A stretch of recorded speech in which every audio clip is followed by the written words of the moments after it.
7:58, amigos. Vamos a conversar a continuación con Hernán Olano. Él es abogado, doctor magna cum laude en Derecho Canónico, rector de la institución universitaria Colegios de Colombia, la UNICOC. Y vamos a hablar sobre el siguiente tema. El Papa Francisco cambió la jerarquía del Opus Dei en la Iglesia Católica. ¿Qué implica esto? Muy buenos días, lo saludamos, doctor Olano. ¿Cómo está usted? Muy Buenos buenos días. días, María Isabel, para toda la audiencia de Venezuela y de América Latina a través de este medio. A ver, ¿qué implica esta decisión del Papa Francisco? ¿Por qué se toma? Bueno, realmente desde que llegó el Papa Francisco al pontificado, creó el grupo de 9 cardenales, mediante los cuales durante estos casi 10 años del pontificado se ha realizado un estudio de la estructura de la curia romana. Y de ese estudio surgió una nueva constitución apostólica que sustituyó a la Carta Pastor Bonus de 1988. En virtud de esta nueva carta que modificó toda la estructura y que incluso permite que laicos y que mujeres lleguen a la cabeza de los dicasterios, determinó que el Opus Dei pasara de la Sagrada Congregación para los obispos a la Sagrada Congregación para el clero. Esto significa que se vuelve a los tiempos de la Presbyterorum Ordinis de Pablo VI, cuando el Opus Dei pasó de ser o un instituto de vida consagrada o una sociedad de vida apostólica sin ser instituto religioso, a ser una prelatura personal que encontró su origen en el Código de Derecho Canónico de 1982. En este momento, al pasar el Opus Dei a la Sagrada Congregación para los Religiosos, el prelado del Opus Dei, de acuerdo con lo dispuesto en este nuevo motu propio ad carisma tuendum, entonces ya no será obispo, no tendrá derecho a utilizar la mitra como lo utilizó Monseñor Fernando Ocaris el día de su posesión sin ser obispo, sino solo Monseñor, no tendrá derecho a utilizar la cruz pectoral ni el anillo, pasará a esa congregación y se dispone que el prelado del Opus Dei tendrá como título máximo el de Monseñor con la denominación de protonotario apostólico supernumerario, es decir, en estas imágenes que veíamos en pantalla en este momento, algunos sacerdotes que aparecen sin capelo, pero con la fajita morada, es lo que da origen para ese título de Monseñor, como estos que se encuentran ubicados al lado del Papa. Mm, ¿Y, Y y por qué? adicionalmente que Ajá, el sí, sí. Opus Dei tiene que dar un informe anual en esa congregación, lo cual no hacía. Ujú. Finalmente, dentro de esa reforma se dispone que debe ser una organización mucho más carismática y mucho menos jerárquica, con lo cual el denominado padre, como se denomina dentro del Opus Dei al prelado, dejará de ser elegido vitaliciamente y tendrán que modificarse los estatutos para que tenga un periodo como los superiores generales de las distintas congregaciones religiosas. Sí, le queríamos preguntar, doctor Olano, ¿por qué antes tenía entonces el Opus Dei estas características y por qué se toma esta decisión ahora? Sí, tenía estas características porque, como los decía, el beato Álvaro del Portillo, que fue la mano derecha de San José María Escrivá de Balaguer, trabajó como consultor en el Concilio Vaticano II y él fue uno de los redactores de la Presbyterorum Ordinis en 1965, que le fue dando, de cierta manera, forma al Opus Dei.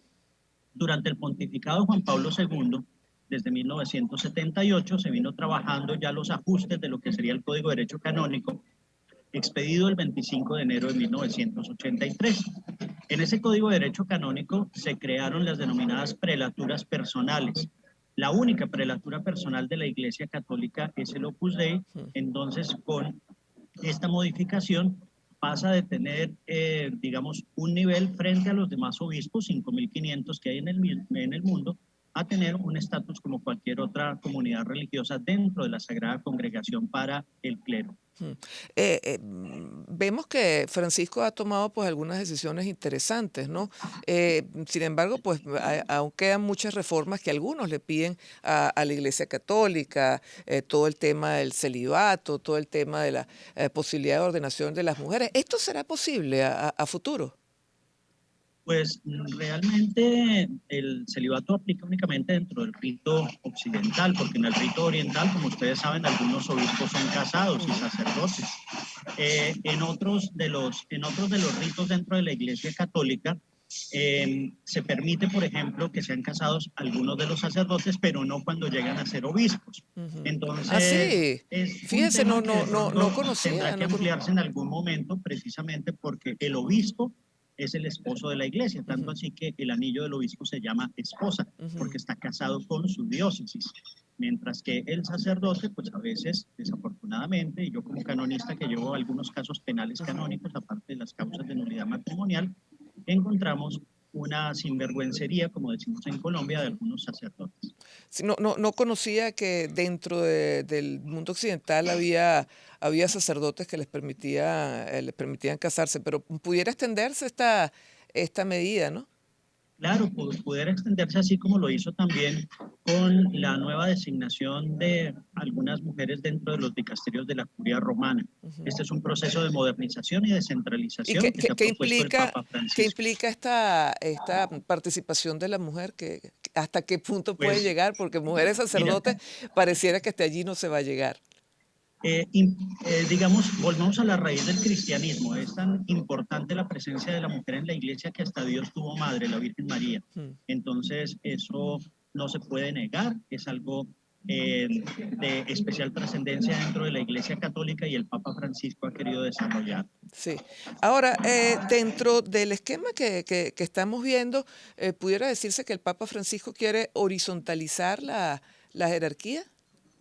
Claro, es una jerarquía que deja de ser tan vertical para ponerla mucho más horizontal, en consonancia. Lógicamente, pues hay unas personas que tienen una disponibilidad diferente para el ejercicio de las funciones dentro de la iglesia, como son los obispos, las religiosas, pero donde también los laicos bautizados tienen el mismo nivel y no una condición distinta. Y eso en últimas también es lo que quiso el Papa hacer con esta reforma del Opus Dei, que no fuera tan jerárquica, sino más carismática. Más horizontal. Ahora, dentro de este esquema, estamos viendo también, o dentro de un tipo de comentarios sobre la vida religiosa, sorprendió el fin de semana que el Papa dijera que, bueno, que él no ha descartado renunciar por temas de salud. Bueno, ya tuvimos un Papa que renunció. ¿Esto se contempla? Efectivamente, 7 papas han renunciado en la iglesia, el último Benedicto XVI. El Papa Francisco apenas hace un mes, en una entrevista a Valentina Alreaqui, la corresponsal del canal mexicano en el Vaticano, le dijo que no descartaba renunciar y quedarse en Roma como obispo emérito de Roma, que es uno de los títulos del Papa, y no como Papa emérito. Esto significaría entonces que el Papa ya no vestiría de blanco, sino de negro, y volvemos a ese mito Ujú, del Papa Negro ujú. jesuita. Entonces está Sí. allí pendiente. Sin Oye, embargo, sí, este fin de ¿verdad? semana, ¿Verdad que claro, sí?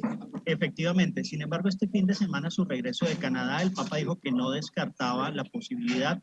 Sin embargo, hace más de un año había dicho que sería un poco aburridor que hubiese 3 papas, es decir, vivo todavía Benedicto XVI, él como papa renunciado, en este caso como obispo emérito de Roma, ya teniendo en cuenta esa denominación que él mismo ha adoptado en caso de la renuncia, y un tercer papa gobernante. Entonces tendríamos a los papas 265, 266 y 267 de la iglesia prácticamente todos Claro, en funciones, claro. porque el carisma del Papa Francisco en estos últimos 10 años es innegable y muchas personas realmente no permitirían como que se alejara de la iglesia. Sí.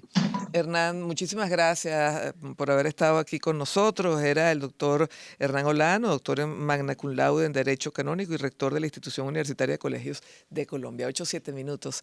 Regresamos con más.